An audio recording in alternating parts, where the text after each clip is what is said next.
Hello everyone, welcome back to my channel. আজকে আমি আপনাদের সাথে একদম দেশীয় একটা রান্নার রেসিপি শেয়ার করব। আজকে আমি আপনাদেরকে করে দেখাবো কিভাবে আমি বাসায় পুঁই শাক দিয়ে চিংড়ি মাছ রান্না করে থাকি। আশা করছি পুরোটা সময় জুড়ে আপনারা আমার সাথেই থাকবেন। প্রথমে আমি একটা প্যানের মধ্যে 2 টেবিল চামচের মতো তেল দিয়ে দিচ্ছি। তারপর এখানে আমি বেশ কিছু চিংড়ি মাছ দিয়ে দিচ্ছি। চিংড়ি মাছগুলোকে আমি আগে থেকে সামান্য একটু হলুদ আর লবণ দিয়ে ম্যারিনেট করে নিয়েছি।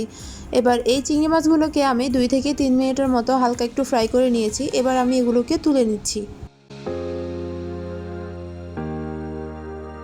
এবার ওই একই তেলের মধ্যে আমি দিয়ে দিচ্ছি পেঁয়াজ কুচি আর কাঁচামরিচ কুচি। এগুলোকে আমি হালকা একটু ফ্রাই করব, খুব বেশি ফ্রাই করার প্রয়োজন নেই। পেঁয়াজের কাঁচা গন্ধটা চলে গেলে এতে আমি খুবই সামান্য পরিমাণে পানি অ্যাড করে দিচ্ছি। তারপর এতে আমি দিয়ে দিচ্ছি স্বাদ মতো লবণ, তারপর দিয়ে দিচ্ছি হাফ চা চামচের মতো হলুদের গুঁড়া এবং হাফ চা চামচের মতো লাল মরিচের গুঁড়া। এবার এগুলোকে খুব ভালো মতো মিক্স করে কষিয়ে নিব।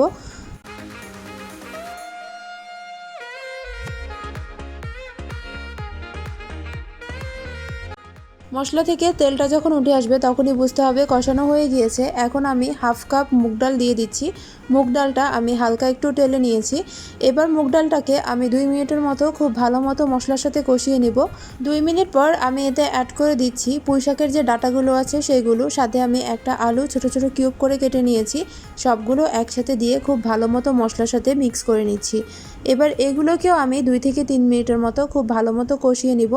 কষানো হয়ে গেলে এতে আমি অ্যাড করে দিব 1 কাপের মতো পানি।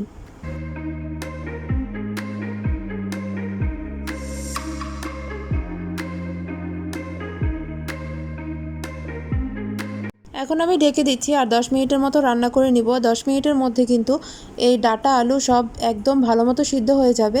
10 মিনিট পর দেখতেই পাচ্ছেন সব কিছু একদম ভালো মতো সিদ্ধ হয়ে গিয়েছে। এখন আমি শাকটা অ্যাড করে দিচ্ছি।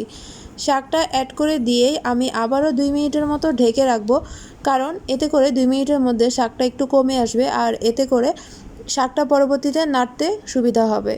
তবে অনেকক্ষণ ধরে কিন্তু ঢেকে রাখা যাবে না, তাহলে কিন্তু শাকটার কালারটা নষ্ট হয়ে যাবে। এবার আমি এই সবগুলোকে একসাথে খুব ভালো মতো শাকের সাথে মিক্স করে নিচ্ছি। এই পর্যায়ে আমি অ্যাড করে দেব আগে থেকে ভাজি করে রাখা চিংড়ি মাছগুলো। চিংড়ি মাছগুলো সবার লাস্টে দেওয়ার কারণ হচ্ছে চিংড়ি মাছ যদি অনেকক্ষণ কুক করা হয় তাহলে কিন্তু খেতে আর ভালো লাগে না। এবার এই চিংড়ি মাছ সহ সবগুলো একসাথে খুব ভালো মতো মিক্স করে নিচ্ছি। আর এভাবে আমি 3 থেকে 4 মিনিটের মতো রান্না করব। অনেকক্ষণ রান্না করা যাবে না, তাহলে কিন্তু শাকের কালারটা নষ্ট হয়ে যাবে। শাক সবজি কিন্তু খুব তাড়াতাড়ি রান্না করে ফেলতে হয়, অনেকক্ষণ ধরে বয়েল করা যায় না। দেখতেই পাচ্ছেন 3 থেকে 4 মিনিট পর শাকটা একদম সার্ভের জন্য রেডি হয়ে গিয়েছে। এখন আমি গরম গরম শাকটা সার্ভ করে দিব। তার আগে আমি চুলাটা বন্ধ করে দিচ্ছি।